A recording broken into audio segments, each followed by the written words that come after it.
Hi viewers, this is Damini Yadav from the Center for Learning and Development at Lloyd Law College. Today I'll be sharing with you my views on something called calculated risk-taking. Now what is a risk? A risk is anything that is potentially dangerous to you.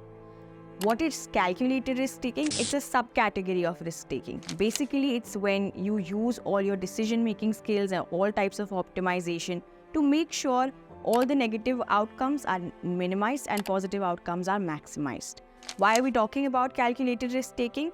At various points in your professional journey, you're going to be at the precipice of something extremely exciting. Now, every time there's something exciting, there's an element of danger. This is why we need to understand how to be smarter about taking risks.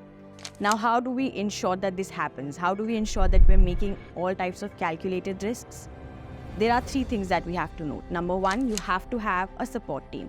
A support team that's there for you emotionally, practically, that holds you accountable, gives you different perspectives. All of it is important.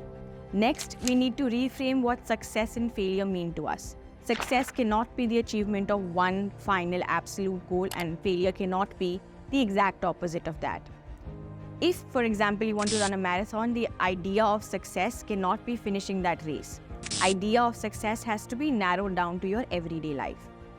An extension of this idea is starting small. Make sure your habits start small.